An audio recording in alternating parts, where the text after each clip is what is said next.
Do you think people put too much stock in movies and TV for like their, I don't know, like their own morality? In terms of what do you mean, like how it affects us, or like? Yeah, I guess how you respond to it, or just like, in general in life, like where they're getting that for their own, I don't know, their own sort of like principles. Or I mean, the only thing would be like if, I don't know, people are watching like a documentary or something and they only believe that because they saw one thing. I don't know. Like I don't think anyone's like, I believe this because I watched this. No. I believe in whatever because I've seen Marvel Universe. Yeah. It's like if you watch maybe a documentary on something and it sways you to the point where you don't actually like do your own research or like figure out what's going on and you only believe one thing. Like I could see that where, it's like just being susceptible to something that it's not, the full story. But, I don't think people really, I think they like or dislike movies based on what they already believe because your belief system's established already. Yeah. And that's willing to be changed. But that belief system's established already, and I'm wondering if a lot of it comes from just like movies and TV. Like I don't think you and I maybe relate to that as much because we were like raised in a home that's like that was very important, and I think that's probably partially why I'm in the position I am now, where I'm like constantly asking people like, oh, like what's the purpose of what you do and all this stuff. It's like it's probably because like it was hammered into me as a kid and I was obsessed with that and still am. And am I like is this how other people are like raised or whatever? I think art and stories definitely have the power to motivate people in a certain direction. I think extreme examples of that are like the guy who killed John Lennon did it because of Catcher in the Rye. Like, like he said that.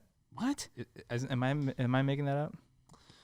No, I don't know like a lot about that. So and you make a lot up, so I don't know. I'm really hoping I didn't make that up. I'm pretty sure I didn't. That's what he said? Yeah. That's interesting. Because that whole book, he's talking about like people are phonies, they're not real, and all this stuff. And like this guy, through the lens of his own brokenness and mental illness, probably. And out of all the people, John Lennon. Who knows?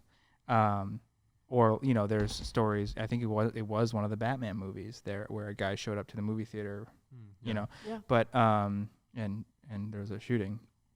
But those are extreme examples where people maybe they were already primed for something like that, and maybe they found their excuse or whatever in a piece of art to do it.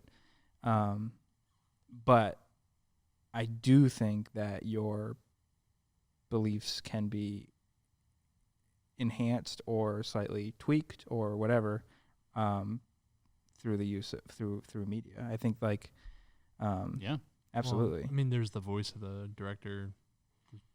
The show itself is usually preaching something. Like sometimes it could be, I don't know, it's not always heavy-handed, but sometimes there is a message that's coming through, and sometimes if you don't have something already established, that message, if it's bad or good, could be something you absorb for sure. Yeah, and I think we probably tend to lean more towards things that have a message that is maybe slightly open to interpretation. At least, maybe I should speak for myself. But Berlin, what do you think about this stuff? Let's give Berlin a chance to get a word in here. Oh goodness. Well, You've been talking over left and right. All right, go ahead. What? Huh? I'm just gonna. I just can't. I just have this thought. I know we just. really I know we What are you just trying talked to about say? like 50 different things, but like about the idea of the anti-hero or about movies, I don't know, maybe overemphasizing morality. Or I know you come from a different probably background than we do growing up. So did you look to movies and TV to have that role in your life? I personally didn't really look to like movies and TVs. I didn't follow superhero movies too much.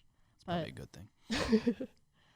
I do see the anti-hero trend it's more of a trend in my mind because video and TV and movie is developing so quickly and improving at such a fast rate that like music has this constant fluctuation of what's in style and what people like. And like just right now is the anti-hero. Yeah. Yeah. I think you're right.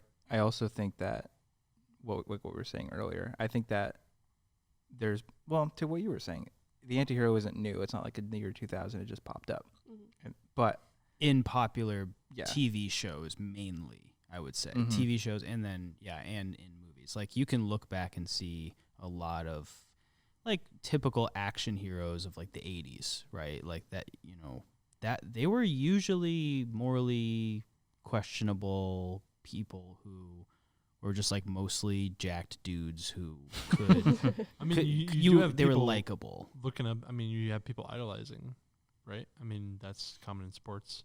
Mm-hmm. Idolize a sports figure. You idolize a movie star. I feel like that when heroes were more common, I guess that was more common. I could probably say, like, I feel like, you know, oh, Magnum PI or like whatever it is. It's like, oh, I always watch that. You know. Mm-hmm. You know, 007. Yeah, He's like kind of James Bond. You know? Yeah. He's kind of like morally, you know, ambiguous. You're idolizing these different characters maybe because like, oh, I watched that, or my dad watched that, or you know, like those are the movies you know I saw when I was a kid. You know, that kind of stuff could be where I think people look up and idolize either actors themselves. Yeah. Not usually really. That's where I was not really thinking. I don't think they like idolize the characters as much unless it was a superhero. But I feel like, you know, actors, sports figures, that, you know, there's so many people that are like, oh, that's a hero. I can latch on to that and be, you know, invest kind of my, not really worth, but like you're like, you know, if that person were to fail, you would kind of be crushed, you know, like, wow, they, you know, whatever, had a scandal. Like now I'm like taken aback, you know, because like I love that person so much, even though you've never met them.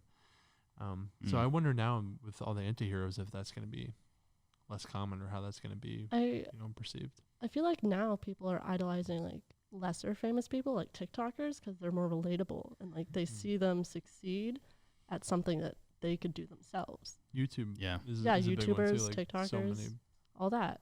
Because channels, we still follow like the A-list celebrities, but it's I know, not on a daily. I was so confused like with my sister when I was growing up. She was 13 years older than me and she'd be like having Drew Barrymore on her like on her wall, and she'd like read US Today and stuff, and like whatever was like the celebrities on the beach, Leo on the beach with like whatever, like you know, like I was like, why does she care at all? Like, well, like, anytime I'm in the line at a grocery store and I see like a People magazine, I think that I'm like, these still with this stuff, like Jennifer Aniston. Yeah, but it's not for. No, like adults. It's for adults. Adults are reading. And why are we so interested in these people's like personal lives? I don't get it. It's entertainment. Like most of the tabloid stuff. It's literally in the YouTube section of like all this stuff. It's literally entertainment. That's like the section. Most of it's where it's like the prince and the whatever prince. I don't know who are the people. Who are the people that Prince Harry? Meghan Markle. Yeah, like I'm like, why do we care about their lives? Like I don't get it. Well, there's people that are here in the U.S. that know every in and out of the royal family, and I feel like almost bad because like I don't know. I'm like, oh, what prince and what happened? And I don't know. You know, like I don't.